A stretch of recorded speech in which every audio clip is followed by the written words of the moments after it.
आज हम बात करने वाले हैं पीजीटी कॉमर्स 2016। इसके पेपर की हम पूरी बात करने वाले हैं। इसमें आपके सारे क्वेश्चन को मैं सॉल्व कराने वाला हूँ। पूरा पेपर आपको यहाँ देखने को मिलेगा। अगर आप कॉमर्स के स्टूडेंट हैं, पीजीटी की तैयारी कर रहे हैं, पीजीटी के परीक्षार्थी हैं, तो चैनल को सब्सक्राइब ज़रूर कर लें, वीडियो को लाइक ज़रूर कर लें। लाइक करने में कोई खर्च नहीं होता है, कुछ नहीं होता है, सिर्फ एक मोटिवेशन मिलता रहता है। कमेंट्स, अच्छे अच्छे कमेंट्स आप कर सकते हैं। तो सबसे पहली बात यहाँ है पीजीटी कॉमर्स की, जैसा आपको यहाँ दिखाई दे रहा है पीजीटी कॉमर्स, ये 2016 का है।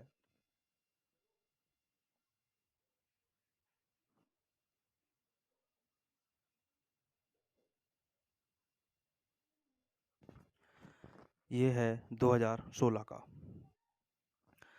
इसमें हमें जो भरना होता है, जैसे हमारे पास ये बुकलेट है, क्वेश्चन पेपर है, जो आपको यहाँ ये दिखाई दे रहा है।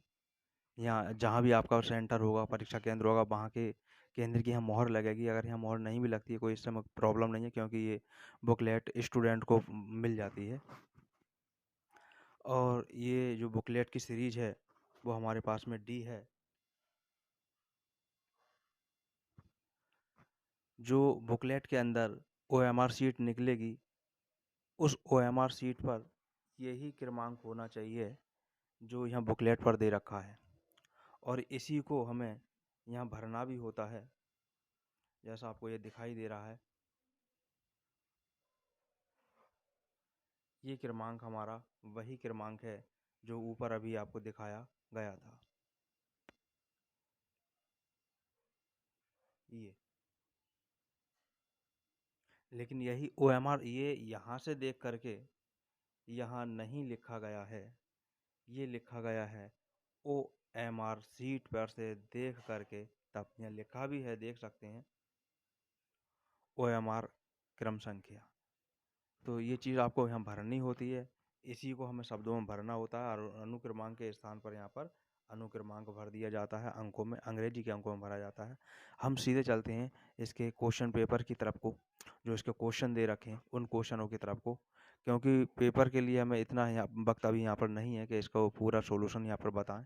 मैं इसके आंसर बताऊँगा जो आयोग द्वारा दिए गए हैं। बाकी इसके नीचे जो है वो निर्देश दे रखे होते हैं ये। और दूसरी चीज़, इसमें नेगेटिव मार्किंग नहीं होती है, इसमें माइनस में मार्किंग नहीं होती है। यहाँ क्वेश्चन आपको पहला देखने को मिलेगा।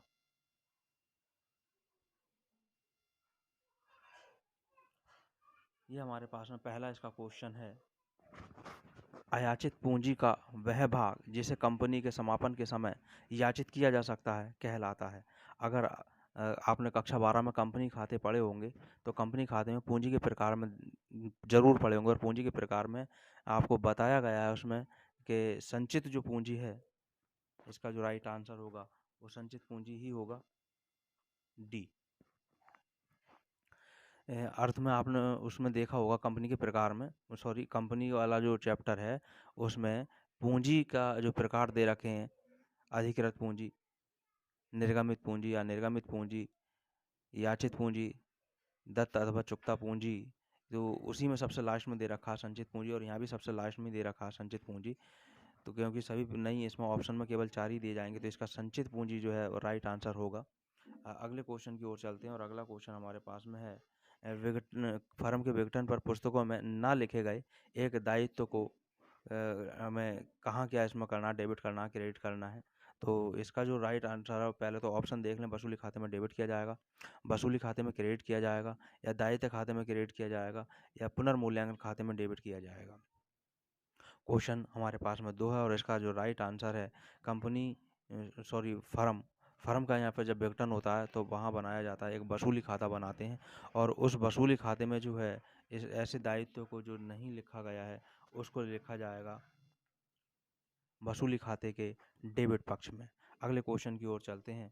अगला क्वेश्चन हमारे पास में है, एक अवधि में 15 लाख रुपए के शुद्ध लाभ की गणना 20,000 रुपये संपत्ति बिक्री का मुनाफा और 10,000 रुपये मूल्यह्रास का जो है विचार किया गया है। तो इस मामले में परिचालन जो कोष होगा वो क्या होगा? तो इसमें जो परिचालन जो कोष होगा वो हमारे पास होगा 14,90,000 रुपये। इसका राइट आंसर होगा 14,90,000। आंसर सी इसका राइट होगा। तो 15 लाख रुपए में से, इस 15 लाख रुपए में से 20,000 को लेस कर दिया जाएगा और 10,000 को यहाँ प्लस कर दिया जाएगा। अगला क्वेश्चन हमारे पास में आता है,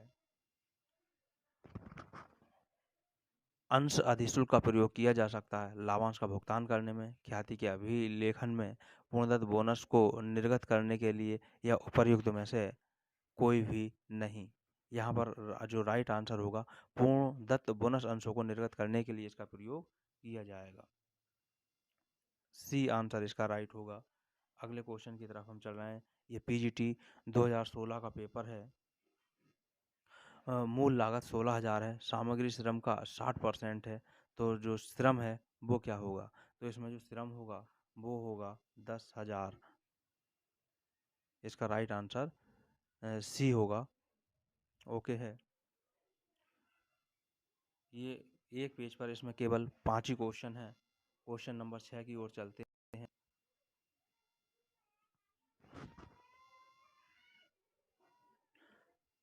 पेपर बाएं साइड में, हर पेज पर बाईं ओर हिंदी में और दाईं ओर अंग्रेजी में लिखा आपको मिलेगा। मैं यहाँ केवल हिंदी में समझा रहा हूँ, बात कर रहा हूँ केवल हिंदी की। क्वेश्चन नंबर 6, एक साधारणतः निवासी वह है जो पालन करता है। तो किन नियमों का वो पालन करेगा जिससे वो साधारणतः निवासी कहलाएगा? तो बुनियादी और अतिरिक्त शर्तों का जब वो पालन करेगा तो वो साधारण निवासी कहलाएगा। ये भारत के नियम की बात है। अगला क्वेश्चन यहाँ पर आता है, कृषि आय में सम्मिलित है फसल की बिक्री से आय, कृषि उत्पादों को विक्रय योग्य बनाने से आय, बागवानी से आय, उपर्युक्त सभी। ऐसे क्वेश्चन में हमें जल्दबाजी नहीं करनी है। ऐसे क्वेश्चन में अक्सर क्या होता है कि देखा कृषि आय में सम्मिलित है फसल की बिक्री से आय, तो तुरंत इस पर हमने राइट कर दिया और आंसर हमारा गलत हो जाएगा। क्योंकि ऐसी स्थिति में हमें सारे ऑप्शन को पढ़ करके देखना चाहिए, और ये सारे ऑप्शन, ये 3 ऑप्शन है, तीनों ऑप्शन सही है। कृषि आय में तीनों सम्मिलित हैं, तो इसका जो राइट आंसर होगा वो राइट आंसर ना ए है, ना बी है, ना सी है। यहाँ पर डी इसका राइट आंसर होगा। आंसर डी, उपर्युक्त सभी। इसके बाद अगला क्वेश्चन की ओर हम चलते हैं। अगला क्वेश्चन हमारे पास लिखा है, निम्नलिखित में कौन सी व्यावसायिक पूर्वानुमान की एक तकनीक नहीं है? क्वेश्चन नंबर है 8 हमारे पास में। निम्नलिखित में कौन सी व्यावसायिक पूर्वानुमान की एक तकनीक नहीं है? इसका जो आंसर होगा राइट, वो आंसर होगा सहसंबंध विश्लेषण। अगला क्वेश्चन हमारे पास होगा, आंतरिक प्रबंधकीय प्रतिवेदन उपयोगी होते हैं। यहाँ पर जो अभी क्वेश्चन में बताया था कृषि आय वाला, उसी तरह से क्वेश्चन है। शीर्ष स्तरीय प्रबंधकों के लिए, कार्यात्मक प्रबंधकों के लिए, परिचालन से संबंधित प्रबंधकों के लिए। तो आंतरिक प्रबंध जो है वो उपर्युक्त सभी के लिए यहाँ पर कंपलसरी है, उपर्युक्त सभी के लिए है। अगला क्वेश्चन हमारे पास आता है, समविच्छेद बिंदु पर अंशदान किसके बराबर होता है? तो यहाँ पर जो इसका राइट आंसर होगा, ऑप्शन दे रखे हैं, परिवर्तनशील लागत, स्थिर लागत, कुल लागत, विक्रय मूल्य। तो यहाँ जो राइट आंसर होगा वो होगा बी, स्थिर लागत। अगले क्वेश्चन की ओर हम चल रहे हैं।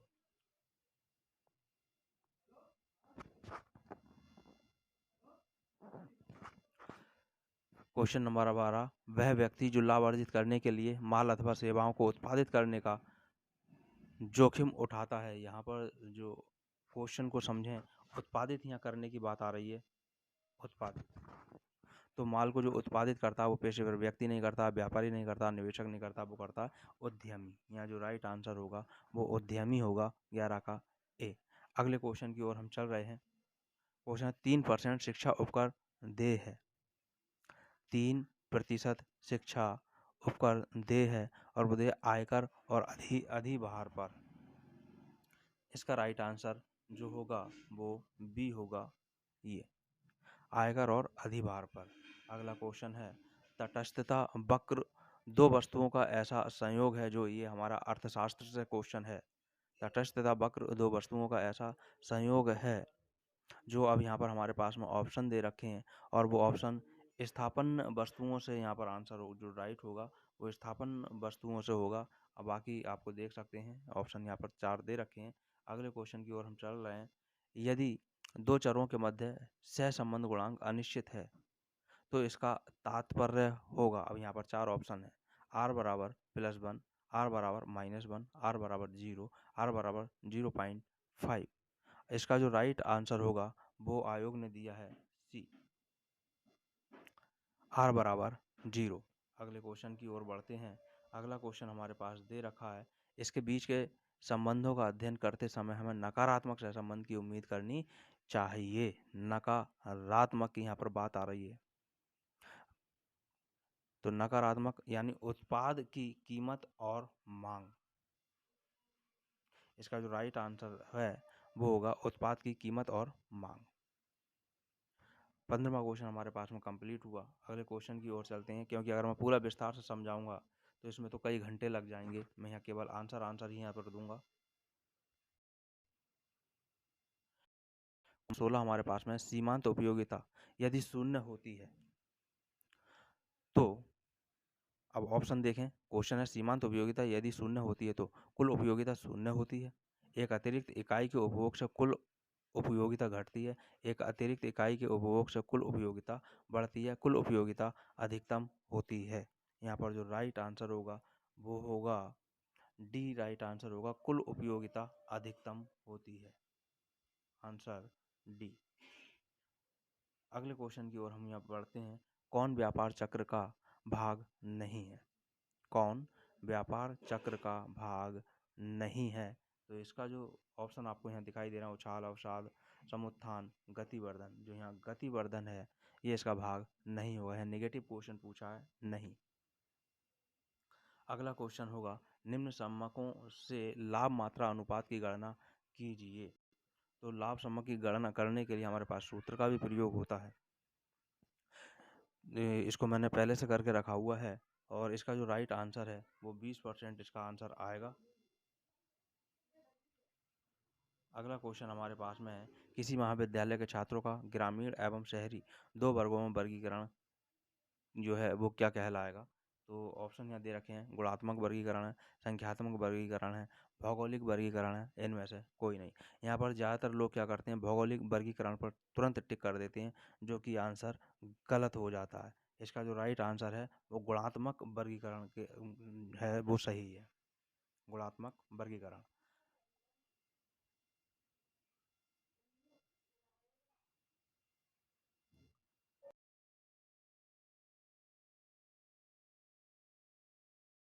किसी एक वर्ष में का सकल राजकोषीय घाटा 3 लाख करोड़ है और राजस्व घाटा 1,50,000 करोड़ है और ब्याज भुगतान 80,000 करोड़ है, तो उस वर्ष में सरकार का प्राथमिक घाटा जो है, इसका जो राइट आंसर आएगा वो आएगा हमारे पास में डी, 2,20,000। क्योंकि यहाँ इसमें से राजस्व घटाया दिया जाता है, राजस्व घाटे को, और फिर इसको प्लस कर दिया जाएगा। तो इस तरह से हमारे पास में होगा 2,20,000।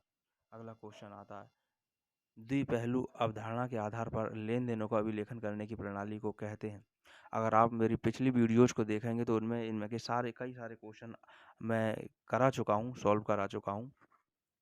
आप देख सकते हैं उन्हीं में से ये क्वेश्चन आ रहे हैं। तो द्विपहलू अवधारणा के आधार पर मैंने उस क्वेश्चन में भी समझाया था कि यहाँ बहुत जल्दबाजी स्टूडेंट कर देता है। वो सबसे पहले अभी कृषि आय वाला बताया था, उसी तरह का क्वेश्चन है।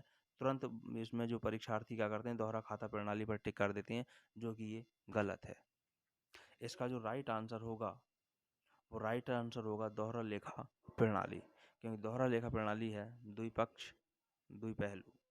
अगला क्वेश्चन है, मुद्रा मापन अवधारणा के अनुसार निम्नलिखित में से किसे व्यवसाय की लेखा पुस्तकों में अभिलेखित किया जाएगा?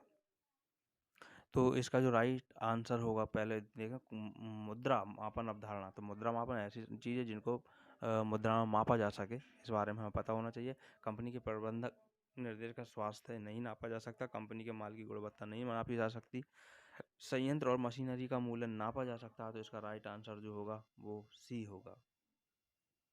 अगला क्वेश्चन है, जहाजी बिल्टी निर्गत की जाती है।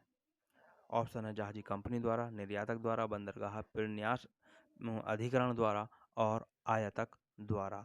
तो इसका जो राइट आंसर होगा वो हमारा होगा जहाजी कंपनी, क्योंकि सारा काम भी जहाजी कंपनी ही करेगी। अगला क्वेश्चन हमारे पास में होगा क्वेश्चन नंबर 24 है, अंशों वर्ण पत्रों में अभिधान आमंत्रित करने के लिए फिर विवरण निर्गत कर सकती है केवल केवल कौन सी कंपनी? सार्वजनिक कंपनी, निजी कंपनी या उपर्युक्त दोनों, या उपर्युक्त में से कोई भी नहीं। तो यहाँ जो इसका राइट आंसर होगा, सबका ये पढ़ा हुआ होगा कि सार्वजनिक कंपनी जो है वही फिर विवरण निर्गमित करती है, प्रोस्पेक्टस। अगला क्वेश्चन है, राष्ट्रीय आय का मापन किया जा सकता है। राष्ट्रीय आय का मापन व्यय गणना विधि, आय गणना विधि, उत्पादन गणना विधि, उपर्युक्त सभी के द्वारा। तो यहाँ जो राइट आंसर होगा वो राइट आंसर हमारे पास में होगा डी, उपर्युक्त सभी के द्वारा। इनमें कोई सी विधि अपनाई जा सकती है। अगला क्वेश्चन हमारे पास में होगा, दीर्घ काल में लागत और उत्पत्ति का संबंध निर्भर करता है पैमाने के प्रतिफल पर, चरों के निश्चित अनुपात पर, परिवर्तनशील घटकों के प्रतिफल पर, स्थिर घटकों के प्रतिफल पर। तो इसका जो राइट आंसर होगा वो राइट आंसर पैमाने के प्रतिफल पर राइट आंसर होगा। अगला क्वेश्चन हमारे पास है 27, आपूर्ति अपनी मांग स्वयं बनाती है।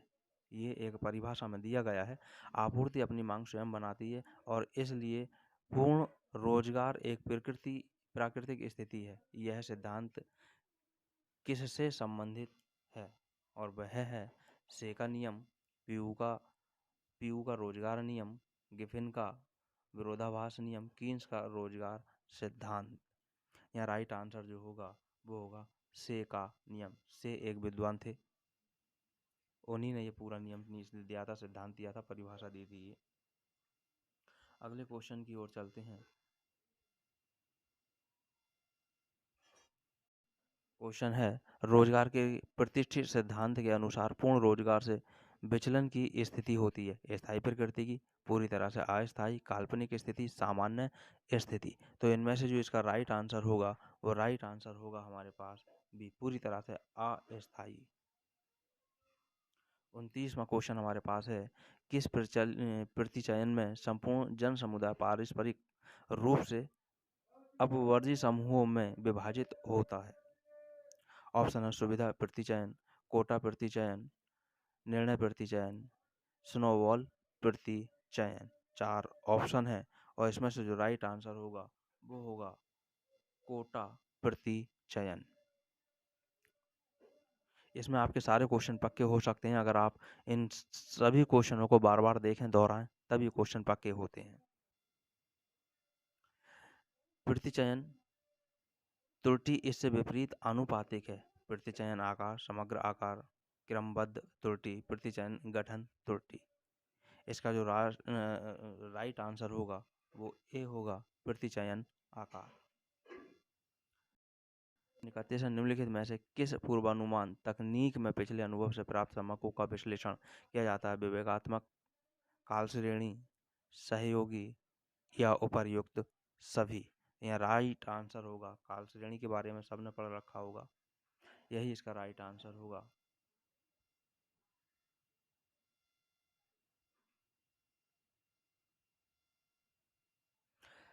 वह प्रतिवेदन जो संपूर्ण संगठन के बारे में सूचनाएं संकलित करता है तथा जिसमें बाहरी लोगों की भी रुचि होती है कहलाता है उद्यम प्रतिवेदन, नियंत्रण प्रतिवेदन, अनुसंधान प्रतिवेदन और बजट प्रतिवेदन। यहाँ जो इसका राइट आंसर होगा वो राइट आंसर होगा ए, उद्यम प्रतिवेदन।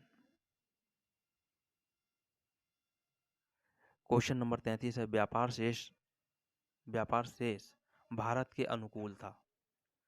तो किस वर्ष में, किस सत्र में व्यापार शेष भारत के अनुकूल था? इसका राइट आंसर हमारे पास में होगा और वो है 1970-71 से 1974-75 में। ये इसका राइट आंसर है। बाकी में प्रतिकूल नहीं, बाकी में प्रतिकूल रहा है। यहाँ पर पहला राइट ऑप्शन है, ये वर्ष हमें ध्यान रखना है, क्वेश्चन इंपॉर्टेंट है। और ऐसा नहीं है जो क्वेश्चन 2016 में आ गए हैं वो अब नहीं आएंगे, तो अब भी ये क्वेश्चन इम्पोर्टेंट है, आ सकते हैं। इनकी अच्छे से हम तैयारी कर सकते हैं। नए साझेदार के प्रवेश पर भवन के मूल्य में हुई किसी वृद्धि को क्रेडिट किया जाता है। तो जब भी कोई नया साझेदार प्रवेश करता है या कोई साझेदार अवकाश ग्रहण करता है या किसी साझेदार की मृत्यु हो जाती है, तो इन सभी परिस्थितियों में पुनर्मूल्यांकन खाता बनाया जाता है। Revaluation account, profit and loss adjustment account भी इसको बोला जाता है। फिलहाल यहाँ पर जो दे रखा है पुनर्मूल्यांकन खाता दे रखा है, तो राइट आंसर पुनर्मूल्यांकन खाता ही इसका है। अगला क्वेश्चन हमारे पास में आता है, बाकी भवन खाते में नहीं होगा, इसमें अक्सर गलती कर देते हैं, भवन खाते को कर देते हैं, जो कि गलत हो जाएगा, पुनर्मूल्यांकन खाते में होगा। लागत लेखांकन का मुख्य उद्देश्य है। लागत लेखांकन का मुख्य उद्देश्य संगठन के लाभ को अधिकतम करना, वस्तु एवं सेवाओं के विक्रय मूल्य को निर्धारित करना, निर्णय प्रक्रिया हेतु प्रबंध को सूचनाएं प्रदान करना, निर्मित माल के रहतिया के मूल्यांकन में सहायता प्रदान करना। इसका जो राइट आंसर होगा, निर्णय प्रक्रिया हेतु प्रबंधन को सूचनाएं प्रदान करना, उपलब्ध कराना। अगला क्वेश्चन होगा, एक 10 रुपए वाले ऐसे अंश जिस पर 8 रुपए की याचना की गई है। ध्यान देने की बात है यहाँ पर, 10 रुपए वाले ऐसे अंश जिस पर 8 रुपए की याचना की गई है और 6 रुपए का भुगतान किया गया है। यदि उसका हरण किया जाता है तो अंश पूंजी खाते में डेबिट किया जाना चाहिए। यहाँ पर ऑप्शन दे रखे हैं, 10 रुपए से, 8 रुपए से, 6 रुपए से, 4 रुपए से। तो यहाँ तो एकदम हमें जल्दबाजी नहीं करनी है। यहाँ जो जब पुनर्मूल्यांकन होता है, हरण होता है, पहले हरण ही होता है, तो हरण वाले पे हमें क्या देखना है, और जो इसका राइट आंसर होगा वो बी होगा, क्योंकि याचना 8 रुपए तक हो चुकी है। अगला क्वेश्चन है, लीफो विधि का प्रयोग कब तब तक सॉरी दोबारा देखें, लीफो विधि का प्रयोग करना तब उपयुक्त होता है जब कीमतें गिर रही हो, या कीमतें बढ़ रही हो, या कीमतें स्थिर हो, या फिर उपर्युक्त सभी परिस्थितियों में। तो इसका जो राइट आंसर होगा, जब बी, जब कीमतें बढ़ रही हो। LIFO, last in first out. इसके बाद अगला क्वेश्चन हमारे पास में आता है, एक सामान्य साझेदारी फर्म में अधिकतम साझेदारों की संख्या इससे अधिक नहीं होनी चाहिए। तो सबने पढ़ रखा होगा, इसका जो राइट आंसर है वो है अधिकतम संख्या 20। लेकिन अगर एक बैंकिंग व्यवसाय की बात आती तो ए राइट आंसर होता, लेकिन इसकी जो संख्या का विवरण दे रखा है वो साझेदारी अधिनियम में नहीं है, वो भारतीय कंपनी अधिनियम में इसका दे रखा है। और वो भारतीय कंपनी अधिनियम 1956 जो था उसमें परिवर्तन करके उसका नाम अब हो गया भारतीय कंपनी अधिनियम 2013। और 2013 में जो संख्या है वो संख्या अब परिवर्तित हो गई है, वो संख्या परिवर्तित हो गई है, संख्या हो गई है 50। अगर उसमें 50 ऑप्शन दे रखा है और 20 और 10 उसमें नहीं दे रखा है तो राइट आंसर उसमें 50 होगा। अगला क्वेश्चन है, छोटे उद्योग के रूप में वर्गीकृत करने के लिए संयंत्र और मशीनरी में निवेश की सीमा है। तो निवेश की जो सीमा है वो हमारी है, यानी छोटे लघु उद्योग हैं हमारे पास में, छोटे उद्योग हैं, इसमें मशीनरी और संयंत्र की जो निवेश की सीमा है वो हमारे पास इसमें दे रखा है 35 लाख, 5 करोड़, 17 लाख, और इनमें से कोई नहीं। तो इसका जो राइट आंसर होगा वो बी, इसका राइट आंसर होगा 5 करोड़ तक हम संपत्तियों में निवेश कर सकते हैं, मशीनरी और संयंत्र में। 40वां क्वेश्चन है, बहुत ही इंपॉर्टेंट क्वेश्चन है, भारत में जनगणना की जाती है राष्ट्रीय प्रतिदर्श सर्वेक्षण संगठन द्वारा, केंद्रीय सांख्यिकी संगठन द्वारा, महापंजीयक एवं जनगणना आयुक्त द्वारा, उपर्युक्त में से कोई नहीं। तो जो इसका राइट आंसर होगा वो राइट आंसर इसका सी होगा, महापंजीयक एवं जनगणना आयुक्त द्वारा इसका जनगणना की जाती है भारत के अंदर। अगला क्वेश्चन है, प्रतिवेदन के सामान्य सिद्धांत तुलना, संगतता, परिशुद्धता, उपर्युक्त सभी। तो यहाँ जो इसका राइट आंसर होगा वो होगा उपर्युक्त सभी।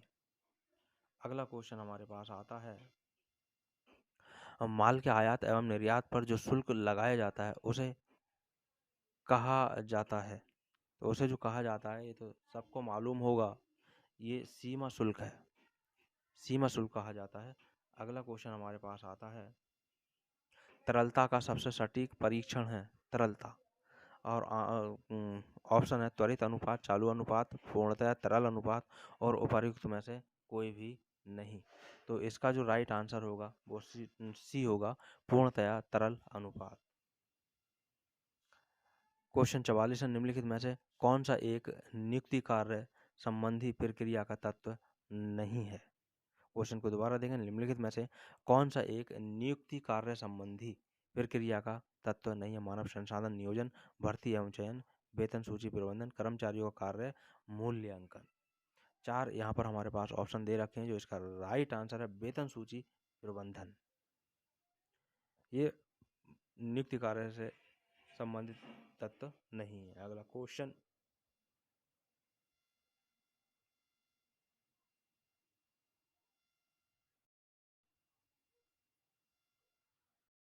है निम्न में से कौन सा सूचकांक समय उत्क्रमण और कारक उत्क्रमण परीक्षण दोनों को संतुष्ट करता है। तो ऑप्शन है लेशपियरे का सूचकांक, लेशपियरे या खाली लेशपियर भी बोल देते हैं, फिशर का सूचकांक, पासे का सूचकांक, कैली का सूचकांक।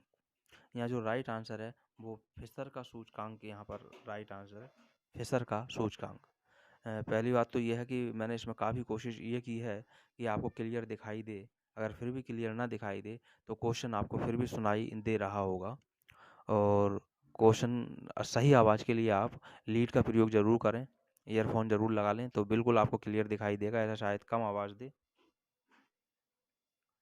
अगला क्वेश्चन हमारे पास में है, अधिकांश संगठनों के लिए प्रमुख लक्ष्य है सामाजिक, निजी और उत्पादन, सामाजिक, उत्पादन और प्रणाली, निजी और अवैयक्तिक, और इनमें से कोई नहीं। इसका जो राइट आंसर होगा सामाजिक, उत्पादन और प्रणाली, वी इसका राइट आंसर होगा। सामाजिक, इसमें कुछ कंफ्यूजन लग रहा है। अधिकांश संगठनों के लिए प्रमुख लक्ष्य सामाजिक, निजी, उत्पादन, सामाजिक, उत्पादन और नहीं, ठीक है, बी ही सही होगा, इसका राइट आंसर बी है। क्वेश्चन 47 है, लाइन और स्टाफ इकाइयों के बीच प्रमुख भेद इस संबंधित होता है या इससे संबंधित होता है। संसाधनों की मात्रा का उपयोग करने के लिए प्रत्येक की मिली हुई अनुमति, फर्म के लक्ष्य से उनके कामों का जुड़ाव, बाहरी दुनिया से उनका जुड़ाव, इनमें से कोई नहीं। तो इसका जो राइट आंसर होगा फर्म के लक्ष्य से अनेक कामों का जुड़ाव, फर्म के जो लक्ष्य हैं उनके कामों से जुड़ाव होना चाहिए। अगला क्वेश्चन हमारे पास में आएगा, नियंत्रण में सभी शामिल हैं सिवाय, नियंत्रण में सब शामिल हैं यानी सारे शामिल हैं, लेकिन इनमें से एक ऐसा है जो शामिल नहीं है। नेगेटिव यहाँ क्वेश्चन पूछा गया है। तो परिणाम मापन, लक्ष्य स्थापित करना, सुधारात्मक कार्यवाही करना, मानव संसाधन का चयन। तो यहाँ जो राइट आंसर है वो राइट आंसर है मानव संसाधन का चयन। अगला क्वेश्चन हमारे पास होगा, यदि कोई माल उधार क्रय किया गया है तो निम्नलिखित में से कौन सा खाता नामे किया जाएगा। यदि कोई माल उधार क्रय किया गया है तो निम्नलिखित में से कौन सा खाता नामे किया जाएगा। ये क्वेश्चन आप मेरी इससे पिछली वीडियो को अगर देखेंगे उसमें क्वेश्चन आपको ये मिल जाएगा, उसमें पूरा क्वेश्चन समझाया गया है। तो इसका जो राइट ऑप्शन होगा वो होगा सी। जब हम माल को उधार खरीदेंगे, माल खरीदने पर क्या करेंगे, जर्नल एंट्री की तरफ को हमें ध्यान देना होगा। परचेस अकाउंट DR, टू अगर नगद खरीदते तो टू कैश अकाउंट कर देते, और उधार खरीदा है तो उस कंपनी का, उस व्यक्ति का, उस फर्म का नाम लिख देंगे क्रेडिट में जिससे माल खरीदा गया है। तो राइट आंसर क्रय होगा।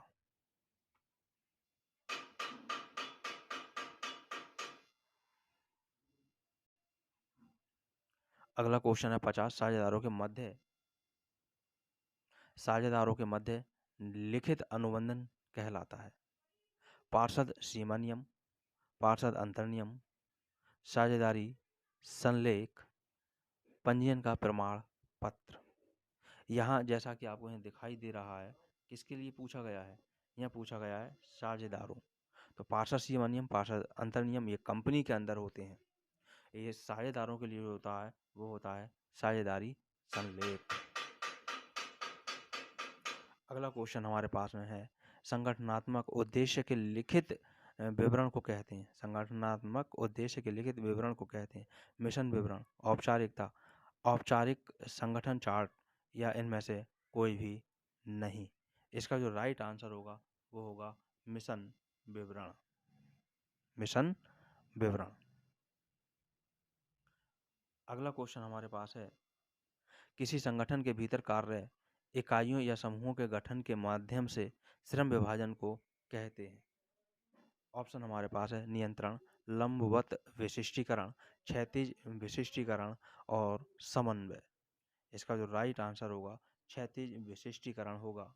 अगले क्वेश्चन की ओर को हम चल रहे हैं। पूर्व निर्धारित सीमाओं के भीतर क्रियाओं और उत्पादन को रखने के लिए उपयोग किए जाने वाले तंत्र के समूह को कहते हैं, क्या कहते हैं? समन्वय, लंबवत विशिष्टीकरण, नियंत्रण और औपचारिकता।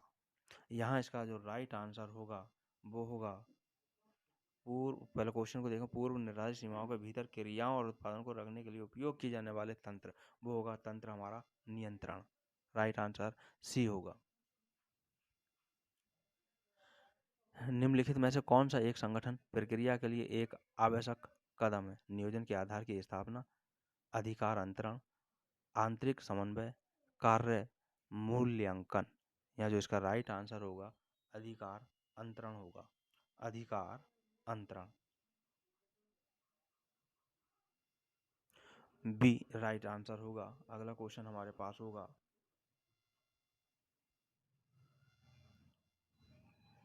निम्नलिखित में से कौन एकल स्वामित्व का लाभ है? एकल स्वामित्व, एकल स्वामित्व, एकल संगठन के बारे में आपने पढ़ रखा होगा। ऑप्शन है गठन में आसानी, संचालन में लचीलापन, न्यूनतम विनिमय, उपर्युक्त सभी। तो हमें एकदम से नहीं कर देना। अगर इसको हम देखेंगे, गठन में आसानी ये भी है, संचालन में लचीलापन भी है, न्यूनतम विनिमय भी है, तो इसका जो राइट आंसर होगा वो डी होगा, उपर्युक्त सभी है। अगला क्वेश्चन है, लाभांश का आमतौर पर इस आधार पर भुगतान किया जाता है? प्रदत्त पूंजी, अधिकृत पूंजी, याचित पूंजी और निर्गमित पूंजी। यहाँ जो राइट आंसर होगा वो होगा प्रदत्त पूंजी, ए। अगला क्वेश्चन है, प्रतिभूति प्रीमियम संचय खाता आर्थिक चिट्ठे के दायित्व पक्ष में इस शीर्षक के तहत दिखाया जाता है? संचय एवं अतिरेक, चालू दायित्व एवं प्रावधान, अंश पूंजी और यह है सभी। इसका जो राइट आंसर होगा वो राइट आंसर होगा संचय एवं अतिरेक। अगला क्वेश्चन हमारे पास में है, अधिशेष खाते में दिखाई देने वाली मद को इंगित करें। अधिशेष खाते में प्रस्तावित लाभांश, कराधान के लिए प्रावधान, भविष्य निधि में अंशदान, इनमें से कोई नहीं। जो इसका राइट आंसर होगा वो इसका राइट आंसर होगा प्रस्तावित लाभांश।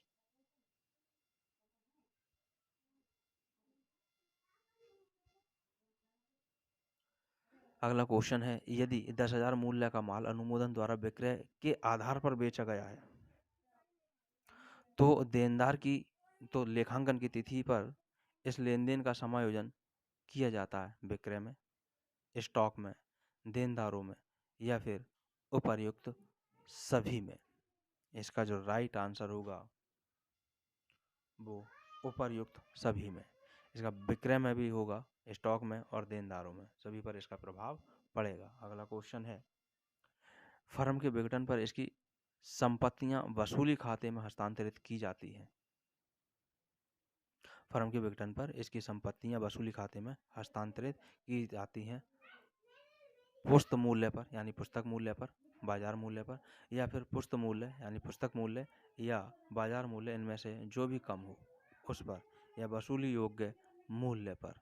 इसके बारे में तो सभी ने पढ़ रखा होगा। फर्म के विघटन की यहाँ पर बात आ रही है, तो इस समय जो यहाँ किया जाएगा वो आंसर होगा पुस्तक मूल्य यानी पुस्त मूल्य, जो अंकित मूल्य है उसी पर, ए। अगर ये फर्म के विघटन से हटकर क्वेश्चन होता तो इसका आंसर सी होता। स्टॉक से संबंधित होता तब भी इसका आंसर सी होता, लेकिन यहाँ पर संपत्तियां वसूली खाते में हस्तांतरित करने की बात आ रही है, तो इसका पुस्तक मूल्य होगा, यानी पुस्तक मूल्य। क्वेश्चन अगला है, पूर्वदत्त व्यय के समायोजन के लिए प्रविष्टि प्रभावित करती है। संपत्ति एवं व्यय, संपत्ति एवं आय, दायित्व एवं व्यय, दायित्व एवं संपत्ति। इसका है संपत्ति एवं व्यय, पूर्वदत्त व्यय।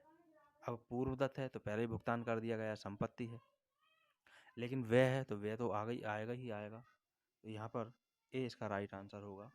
अगला क्वेश्चन है हमारे पास, ऋण पत्रधारी होते हैं लेनदार, स्वामी, ग्राहक या नियामक।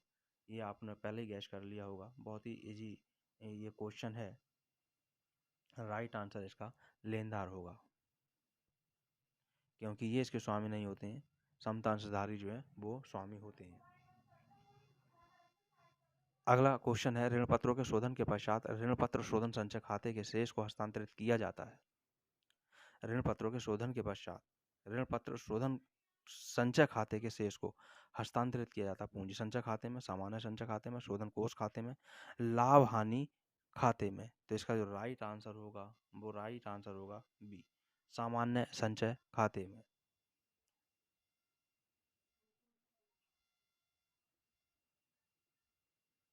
अगला क्वेश्चन है, जब जब अंशों का हरण किया जाता है तब अंश पूंजी खाते को डेबिट किया जाता है। हरित अंशों की चुकता राशि से, हरित किए गए अंशों पर याचित की गई राशि से, हरित अंशों पर याचित नहीं की गई राशि से, हरित किए गए अंशों के अंकित मूल्य की राशि से। यहाँ जो इसका राइट आंसर होगा याचित की गई राशि से होगा, यानी वी इसका राइट आंसर होगा। अगला क्वेश्चन होगा, निम्न समायोजनाओं से पूर्व शुद्ध लाभ 3,60,000 है, अदत्त वेतन 20,000 है और पूर्वदत्त बीमा 26,000 है, तो उक्त समायोजन के पश्चात लाभ होगा। तो इसका जो लाभ होगा वो होगा हमारे पास में 3,66,000। 3,66,000 इसका राइट आंसर होगा। ये न्यूमेरिकल का है। अगला क्वेश्चन है, चालू व्यवसाय की अवधारणा का आधार है स्थायी संपत्तियों के प्रयोज्य जीवन काल पर हिरास लगाने का। यहाँ पर अवधारणा दे रखी है, अवधारणा के बारे में हम समझना। चालू व्यवसाय की अवधारणा स्थायी संपत्तियों के प्रयोज्य जीवन काल पर हिरास लगाने से, तो इसका जो राइट आंसर है वो ए ही है, क्योंकि हिरास जो लगाया जाता है चालू व्यवसाय की अवधारणा पर ही लगाया जाता है कि व्यवसाय जो है अनंत समय तक चालू रहेगा। आवासा का लाभ विभाजन अनुपात 1/2, 2/5 और 1/10 है। आके सेवानिवृत्त हो जाने पर, रिटायरमेंट ले लेने पर या हो जाने पर शेष साझेदारों को जो अनुपात बचेगा, तो इसके लिए आप ये इस तरह के काफ़ी सारे क्वेश्चन कराए हुए हैं और वो आपको मिलेंगे जो मेरा चैनल है मुकेश कुमार कॉमर्स में, उसमें पूरा एक प्ले लिस्ट बनी हुई है, नया अनुपात ज्ञात करना, उसमें जाकर के आप देख सकते हैं। फिलहाल इसका जो राइट आंसर होगा वो इसका राइट आंसर होगा 4:1 यानी ए। अगला क्वेश्चन होगा,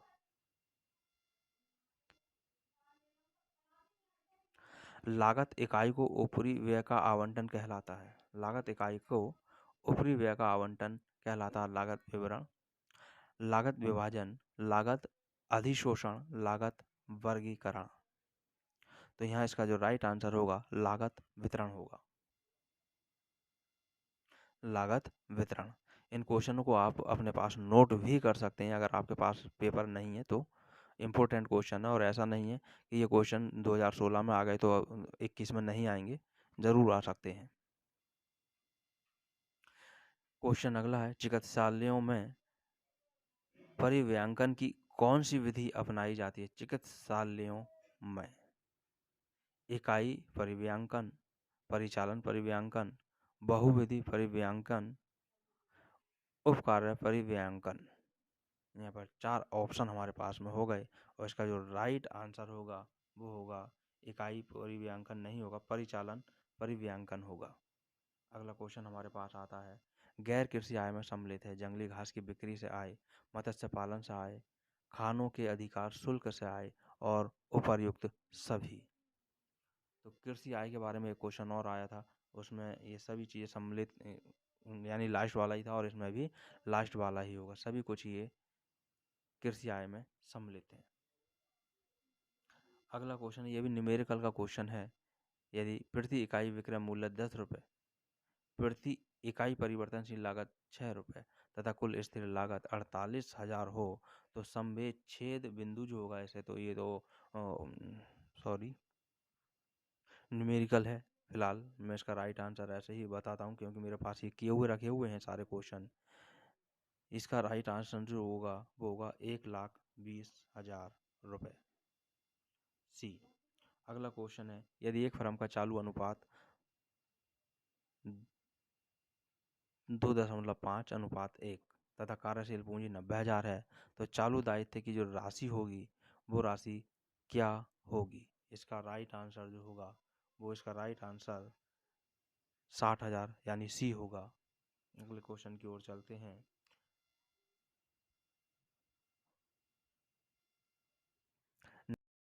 निम्नलिखित एक व्यावसायिक पूर्वानुमान की तकनीक नहीं है। इसका जो राइट आंसर होगा वित्तीय विवरणों का प्रस्तुतिकरण। वीडियो काफ़ी बड़ी हो रही है इसलिए मैं केवल राइट आंसर यहाँ पर बता रहा हूँ। कर देयता निर्धारित करने को कहते हैं, कर देयता निर्धारित करने को कहते हैं। यहाँ पर कर निर्धारण इसका राइट आंसर है। अगला क्वेश्चन है, व्यापक अर्थशास्त्र की विषय वस्तु में सम्मिलित है व्यापक अर्थशास्त्र, तो इसका जो राइट आंसर है राष्ट्रीय आय, ये भी सही है, अंतर्राष्ट्रीय व्यापार सही है, व्यापार चक्र यानी इसका जो राइट आंसर होगा वो होगा उपर्युक्त सभी, डी इसका राइट आंसर होगा। अगला क्वेश्चन है, सहसंबंध गुणांक एक माप है, सहसंबंध गुणांक एक माप है दो चरों के मध्य रेखीय संबंध का, वी इसका राइट आंसर होगा। अगला क्वेश्चन है, पियर्सन के सहसंबंध गुणांक, ये तो एक बहुत फेमस नाम है, सभी ने सुन रखा होगा। पियर्सन के सहसंबंध गुणांक की गणना के लिए किस प्रकार के आंकड़े उपयुक्त नहीं है, या नेगेटिव आंसर यहाँ पूछा जा रहा है कि उपर्युक्त जो है उपयुक्त नहीं है, नेगेटिव आंसर की यहाँ पर बात चल रही है, तो यहाँ जो राइट आंसर होगा नाम मात्र। अगला क्वेश्चन है,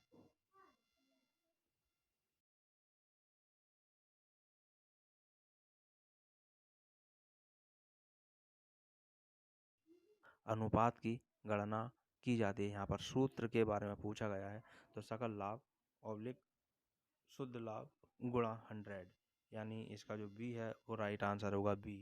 अगला क्वेश्चन है हमारे पास, निम्न में से कौन सी एक गैर आर्थिक क्रिया है? गैर आर्थिक क्रिया, तो गैर आर्थिक क्रिया यानी व्यापार का अर्थ आपने पढ़ा होगा, आर्थिक क्रियाओं के बारे में आपने पढ़ा होगा, तो यहाँ जो है आर्थिक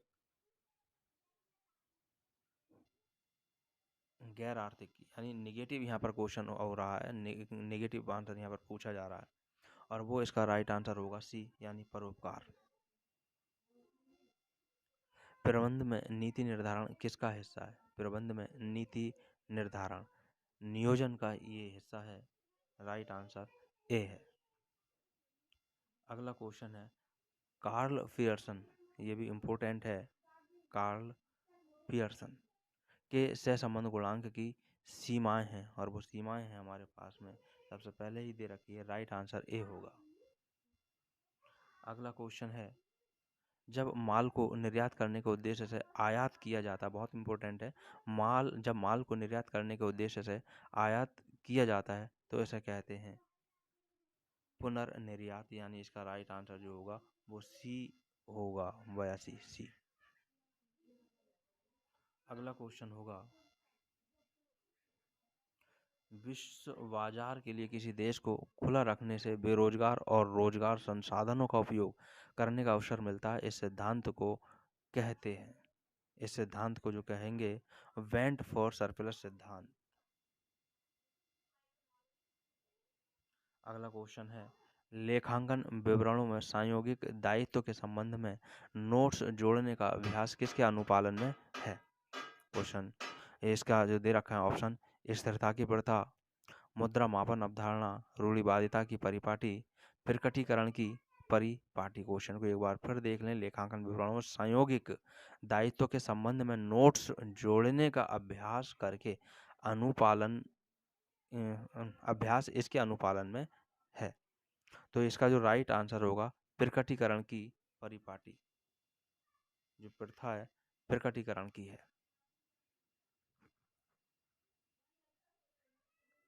यहाँ पर नोट्स जोड़ने की बात आ रही है, यानी प्रकट किया जा रहा है। अगला क्वेश्चन हमारे पास है, रूढ़िवादिता की परिपाटी लागू होती है। आप मेरी पिछली वीडियोज में देखेंगे जाकर के सारे क्वेश्चन समझाए हुए हैं। रूढ़िवादिता की परिपाटी लागू होती है। लेनदारों पर छूट प्रदान करने के लिए, अप्राप्य एवं संदेह ऋण के लिए प्रावधान, वित्तीय स्थिरता के लिए संचय बनाने में इनमें से कोई नहीं। तो राइट आंसर आप यहाँ समझ गए होंगे।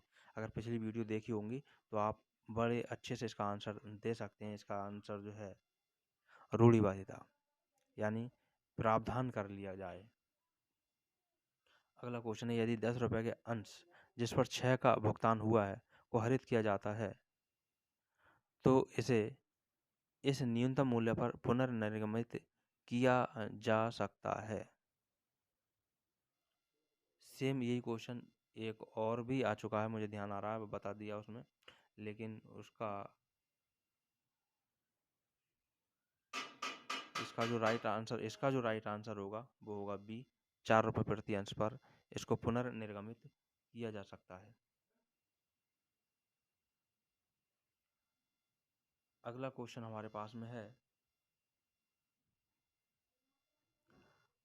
माल्थस के अनुसार, ये जो है अर्थशास्त्र से है क्वेश्चन, माल्थस के अनुसार जनसंख्या में वृद्धि होती है अंकगणितीय रूप से, ज्यामितीय रूप से, स्थिर दर से, उपर्युक्त में से कोई नहीं। यहाँ जो इसका राइट आंसर होगा वो होगा ज्यामितीय।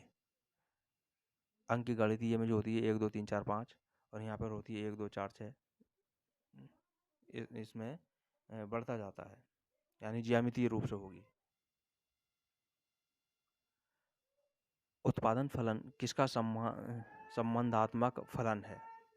क्वेश्चन है 88, उत्पादन फलन किसका संबंधात्मक फलन है?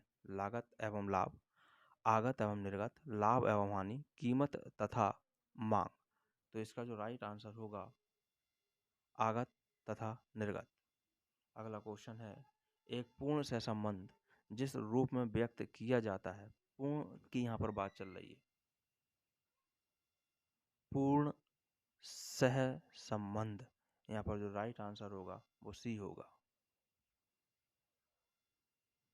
अगला क्वेश्चन, आधार वर्ष के लिए सूचकांक सदैव आता है। आधार वर्ष के लिए सूचकांक सदैव लिया जाता है और वो लिया जाता है आधार वर्ष के लिए 100। अगला क्वेश्चन हमारे पास आता है,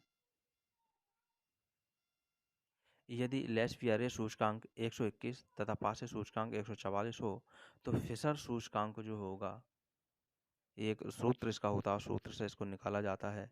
इसका राइट आंसर जो होगा वो 132 होगा, आंसर डी।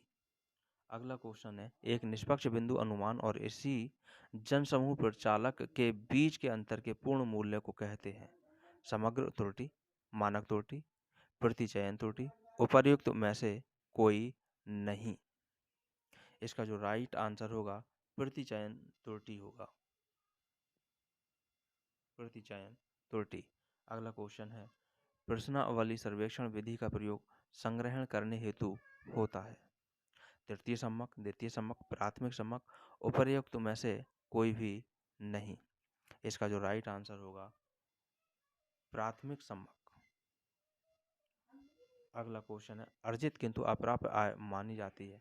अर्जित कर ली है लेकिन प्राप्त नहीं की गई है। एश्योर्ड इनकम, यह हमारे पास में इसका संपत्ति, क्योंकि अर्जित कर ली है तो वो हमारी संपत्ति हो गई है। राइट आंसर इसका ए होगा। अगला क्वेश्चन होगा हमारे पास, भविष्य में माल की आपूर्ति के लिए किसी ग्राहक से प्राप्त अग्रिम धनराशि है। एक, क्या भविष्य में माल की आपूर्ति के लिए किसी ग्राहक से प्राप्त अग्रिम धनराशि अग्रिम में एडवांस में प्राप्त कर ली है, लेकिन माल की अभी आपूर्ति नहीं की गई है। तो इसका जो राइट आंसर हमारे पास में होगा वो होगा चालू दायित्व।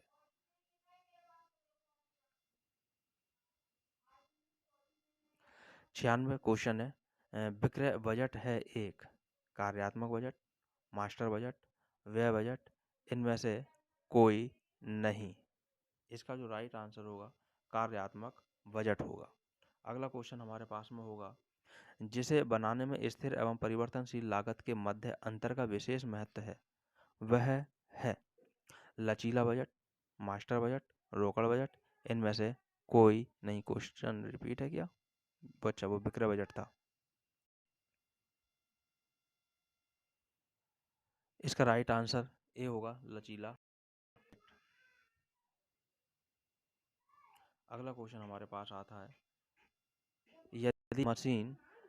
यदि मशीन घंटे 8000 है, यदि मशीन घंटे 8000 है तथा कारखाना उपरिव्यय अधिशोषण दर प्रति मशीन 8 है, तो अधिशोषित कारखाना उपरिव्यय होंगे, और वो व्यय होंगे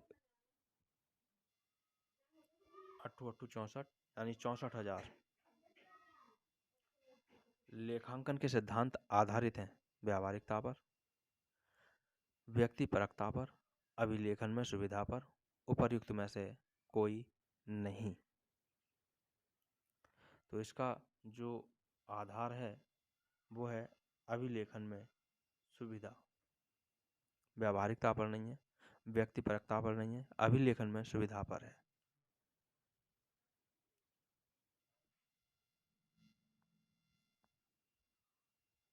अगला क्वेश्चन है, तरलता और जोखिम के मध्य संबंध है, सीधा, विपरीत, कोई नहीं, इनमें से कोई नहीं।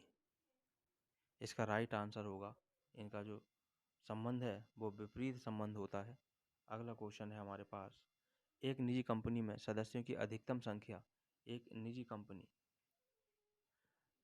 तो एक निजी कंपनी, यहाँ ये क्वेश्चन जो दे रखा है, ये क्वेश्चन भारतीय कंपनी अधिनियम 1956 के उससे नहीं दे रखा है, ये दे रखा है भारतीय कंपनी अधिनियम 2013 के अनुसार। पिछले क्वेश्चन में भी मैंने किसी क्वेश्चन में बताया था साझेदारों की संख्या वाले में। तो इसका जो राइट आंसर होगा वो होगा 200 भी इसका राइट आंसर होगा। वैसे इसमें 50 संख्या थी निजी कंपनी में 1956 के अंतर्गत, लेकिन 2013 में इसको 200 कर दिया गया है। अब इसमें हमें ऑप्शन के अनुसार आंसर देखना होगा 101 में। अगर इसमें 50 ऑप्शन होता और 200 नहीं होता तो हम 50 को हम राइट करते, लेकिन यहाँ 200 दे रखा है तो हम 200 को राइट करेंगे। अगला क्वेश्चन है, राष्ट्रीय प्रतिदर्श सर्वेक्षण संगठन सर्वेक्षण करता है सामाजिक आर्थिक विषयों पर, कृषि एवं उद्योग संबंधी विषयों पर, जनांकिकी संबंधी विषयों पर, उपर्युक्त सभी विषयों पर। तो इसका जो राइट आंसर होगा वो आंसर होगा डी, ये सभी पर करता है। राष्ट्रीय प्रतिदर्श सर्वेक्षण संगठन सर्वेक्षण करता है सभी पर, जितने भी ऑप्शन है सभी पर है। अगला क्वेश्चन है, यदि किसी प्रतीपगमन गुणांक का मान 0 है तो दोनों चर हैं, आश्रित या गुणात्मक।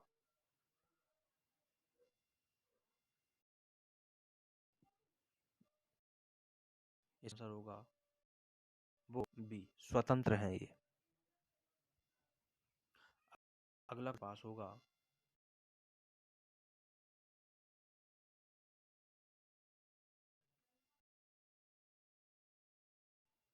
प्रबंध लेखांकन संबंध रखता है मात्रात्मक सूचनाओं से गुणात्मक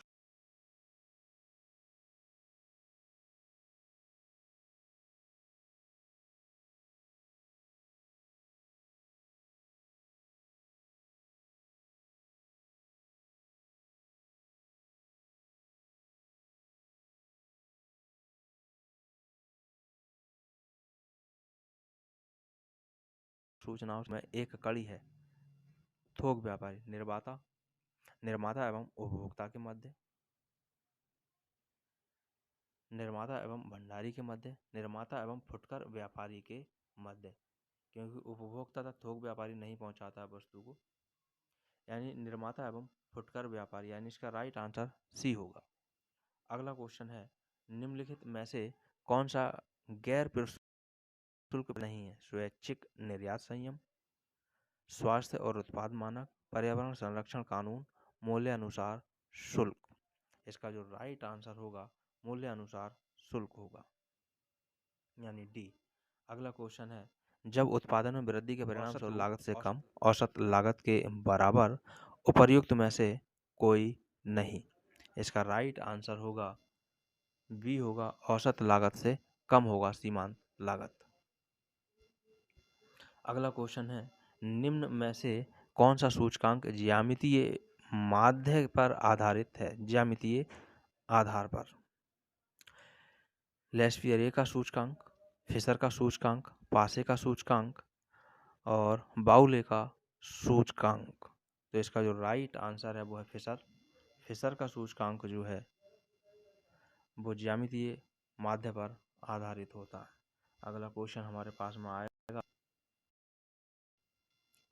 नियोजन, संगठन, निर्देशन एवं नियंत्रण है प्रबंध के कार्य, प्रबंध के उद्देश्य, प्रबंध के परिणाम, उपर्युक्त सभी। इसका राइट आंसर है प्रबंध के कार्य। अगला क्वेश्चन है, क्षेत्रीय समूह में लोगों और भौतिक संसाधनों को समूहीकृत करके श्रम का विभाजन इससे संबंधित होता है। विशिष्टीकरण, समन्वय, मंडलीकरण, लक्ष्य निर्धारण।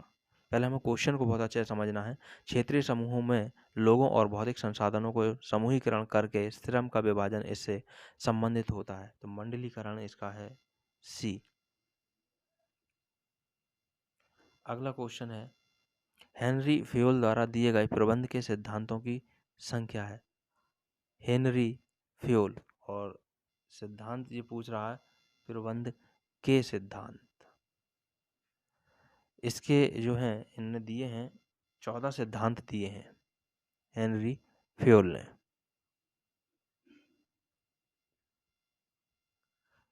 समन्वय के तत्व हैं, समन्वय के तत्व हैं सामूहिक प्रयास, कार्यों में एकता, समान उद्देश्य, उपर्युक्त सभी।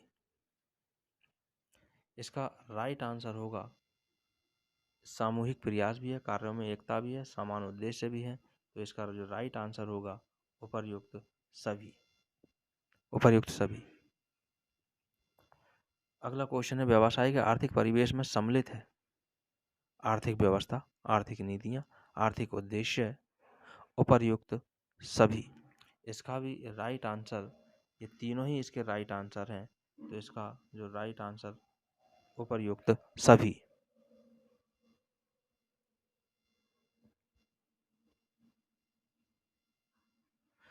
प्रबंधकीय कौशल में सम्मिलित है प्रबंधकीय कौशल, तकनीकी कौशल, नैदानिक कौशल, राजनीतिक कौशल, उपर्युक्त सभी। यहाँ जो इसका राइट आंसर प्रबंधकीय कौशल में तकनीकी कौशल भी है, नैदानिक भी है, राजनैतिक भी है, यानी इसका भी आंसर तीनों ही सही होंगे, यानी डी, उपर्युक्त सभी। अगला क्वेश्चन है, किसी संगठन में उप इकाइयों के कार्यों को एक सतत पैटर्न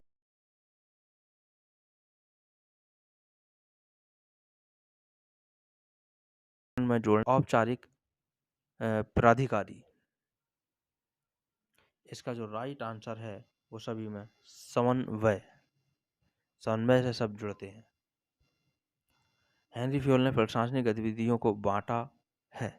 हेनरी फ्योल की यहाँ पर बात चल रही है, और प्रशासनिक गतिविधियों को, तो इसमें जो बांटा है इन्होंने 6 समूहों में इसको बांटा है।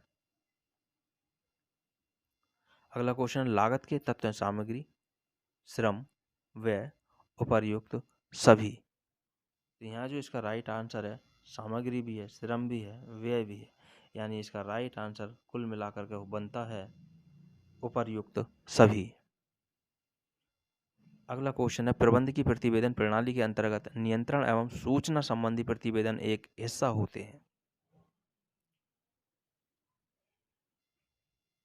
सूचनांक संबंधी प्रतिवेदन एक हिस्सा होते हैं। किसके हिस्सा होते हैं? वित्तीय प्रतिवेदनों के, परिचालन प्रतिवेदनों के, वित्तीय एवं परिचालन दोनों प्रतिवेदनों के, और इनमें से कोई नहीं। प्रबंधकीय प्रतिवेदन प्रणाली के अंतर्गत नियंत्रण एवं, कभी भी क्वेश्चन कंफ्यूज करे तो उस क्वेश्चन को एक नहीं 2 बार पढ़ो, 3 बार पढ़ो, लेकिन जल्दी जल्दी उसको पढ़ना होगा। राइट आंसर परिचालन प्रतिवेदनों का होगा। अगला क्वेश्चन है, अप्राप्य ऋण के कारण घाटे को पूरा करने के लिए निर्धारित की गई अलग राशि है, और वो राशि है संचय, प्रावधान, देयता, इनमें से कोई नहीं। कभी कभी ऐसा होता है कि क्वेश्चन पढ़ा हुआ है लेकिन फिर भी वो कंफ्यूज कर रहा है, तो मैंने बताया क्वेश्चन को दोबारा पढ़ लें। अप्राप्य ऋण के कारण घाटे को पूरा करने के लिए निर्धारित की गई अलग राशि है संचय, प्रावधान, देयता। तो यहाँ जो राइट आंसर होगा वो होगा बी, प्रावधान। प्रावधान से पूरा किया जाएगा। अगला क्वेश्चन है, यदि प्रस्तावित लाभांश 20% है तो संचय में हस्तांतरित किए जाने वाले लाभांश का प्रतिशत होगा। इसको सॉल्व करके ही देखा जाएगा अलग। फिलहाल जो इसका आंसर होगा वो होगा 7.5%। सी। तलपट में दिए गए स्टॉक को दिखाया जाता है व्यापारिक खाते में, लाभ हानि खाते में, आर्थिक चिट्ठे में, व्यापारिक खाते तथा आर्थिक चिट्ठे में। यहाँ स्टॉक की बात चल रही है। जो तलपट में स्टॉक दिया गया होगा, आपने पूरी प्रक्रिया पढ़ी होगी, जर्नल, पोस्टिंग, ट्रायल बैलेंस और फाइनल अकाउंट, तो आप बड़े आसानी से इसको बता सकते हैं कि इस जो तलपट के अंदर स्टॉक दिया गया हो, अगर अलग दे रखा है तब उसका लेखा किस तरह होगा, लेकिन तलपट के अंदर ही दे रखा है एक मद देकर दी है स्टॉक की, तो उसे आर्थिक चिट्ठे में दिखाया जाएगा। अगला क्वेश्चन है, नए साझेदार के प्रवेश पर यदि साझेदार यह निर्णय करते हैं कि संपत्तियों एवं दायित्वों के मूल्यों में परिवर्तन का लेखा पुस्तकों में किया जाए परंतु खातों में नहीं, तो फर्म बनाती है स्मारक पुनर्मूल्यांकन खाता, पुनर्मूल्यांकन खाता, लाभ हानि समायोजन खाता, लाभ हानि विनियोजन खाता। इसका जो राइट आंसर होगा स्मारक पुनर्मूल्यांकन खाता होगा। अगला क्वेश्चन है, गार्नर मर्रे, इसमें से जरूर क्वेश्चन आता है। गार्नर बनाम मर्रे के नियमानुसार दिवालिया साझेदार की कमी को शोधक्षम साझेदार बांटते हैं अपने पूंजी अनुपात में। इसका राइट आंसर है वो पूंजी अनुपात है। पूंजी अनुपात राइट होगा, क्योंकि 3 निर्णय गार्नर बनाम मर्रे के सिद्धांत में न्यायाधीश जोयस ने दिए थे। अगला क्वेश्चन है, कौन एक दोहरा लेखा प्रणाली का सिद्धांत नहीं कौन एक दोहरा लेखा प्रणाली का सिद्धांत है? इस क्वेश्चन को भी मैं पिछली वीडियो में समझा चुका हूं। प्राप्तकर्ता है नामे और प्रदाता है जमा। सी इसका राइट आंसर है, क्योंकि अर्थ में बताया गया प्राप्तकर्ता को मिलने वाले मूल्य से ऋणी तथा देने वाले को उसी मूल्य से धनी किया जाता है। लास्ट क्वेश्चन है, ब्याज, लाभांश और किराया इन पर आयकर, ब्याज, लाभांश और किराया इन पर आयकर लाभ और हानि खाते में डेबिट किया जाना चाहिए, लाभ और हानि विनियोजन खाते में डेबिट किया जाना चाहिए, कराधान के प्रावधान में डेबिट किया जाना चाहिए, और इनमें से कोई नहीं। तो इसका जो राइट आंसर आयोग ने दिया है, ब्याज, लाभांश और किराया, इन पर आयकर, इनमें से किसी पर भी, किसी में इनको डेबिट नहीं किया जाएगा। ये क्वेश्चन हमारे पास 125 क्वेश्चन कंप्लीट हो गए। और ये क्वेश्चन कोई ज़रूरी नहीं है कि 2016 में आए हैं तो अब 2021 में नहीं आएंगे। आप इन क्वेश्चनों को ज़रूर कंप्लीट करें, चाहे इस वीडियो से कंप्लीट करें, चाहे किसी बुक से कंप्लीट करें, क्योंकि यहाँ मैंने केवल आंसर दिए हैं। इसके सारे क्वेश्चन मैं आपको वीडियो में दूंगा अलग से, और वीडियो दूंगा पूरा विस्तार, उसका व्याख्या सहित दूंगा। तब तक आप इसको देखें, समझें और कई बार इनको देखें। कई बार देखने से रिवीजन होता है, आंसर पक्के होते हैं। मतलब वीडियो देखने के लिए बहुत बहुत धन्यवाद।